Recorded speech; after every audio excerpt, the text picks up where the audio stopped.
छोटे से गांव के बीचों बीच एक परिवार रहता था, जहां 16 साल का राजू हर दिन सूरज की पहली किरण के साथ उठता और अपने पिता के साथ खेतों में काम करने निकल पड़ता। उसकी जिंदगी आम गांव के लड़कों जैसी थी, लेकिन उसकी आंखों में एक अलग सी चमक थी।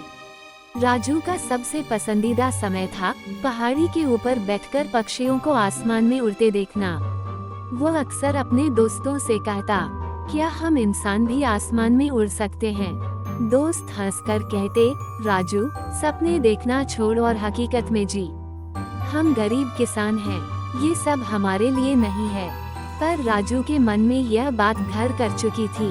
एक दिन वो अपनी माँ से बोला, अम्मा, मैं पायलट बनना चाहता हूँ। माँ ने प्यार से उसके सिर पर हाथ फेरते हुए कहा, बेटा, सपना देखना अच्छा है, लेकिन हमें अपनी हदें नहीं भूलनी चाहिए।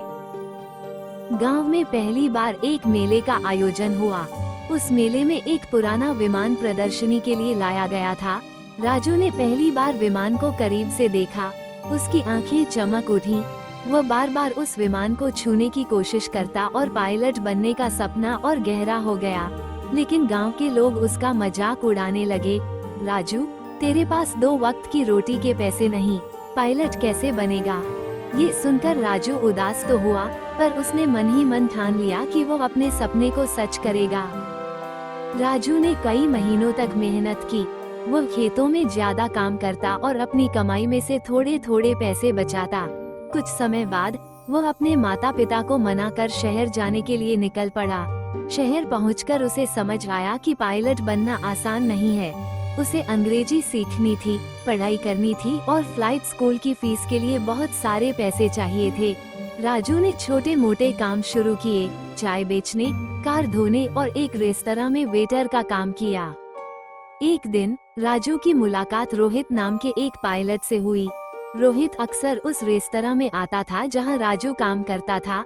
एक दिन उसने राजू से पूछा, तुम इतने मेहनती हो, लेकिन पढ़ाई क्यों नहीं कर रहे? राजू ने अपने सपने और संघर्ष की कहानी सुनाई।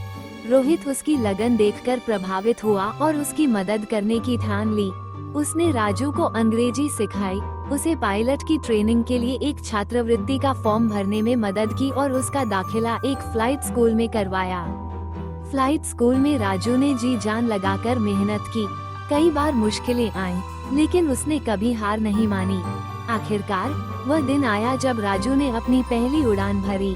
वह विमान में बैठा, उसके हाथ कंट्रोल्स पर थे और जैसे ही विमान ने उड़ान भरी, उसकी आंखों में आंसू थे। उसने नीचे देखा, मानो पूरा गांव और उसका बचपन उसे सलाम कर रहा हो। वो मुस्कुराया और आसमान में ऊंचा उड़ गया। पायलट बनने के बाद राजू अपने गांव लौटा। अब वह गांव के बच्चों को मुफ्त में पढ़ाई करवाता और उन्हें बड़े सपने देखने की प्रेरणा देता। उसने गांव में एक छोटी सी लाइब्रेरी खोली, जहां किताबें और इंटरनेट की सुविधा दी। राजू अब सभी से कहता, सपने देखना मत छोड़ो।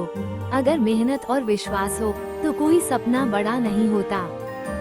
राजू की कहानी उस संदेश को बताती है कि सपनों को सच करने के लिए मेहनत, विश्वास और एक अच्छे मार्गदर्शक की जरूरत होती है। चाहे कितनी भी मुश्किलें क्यों न हो, अगर दिल से चाहो, तो आसमान भी छोटा लगने लगता है।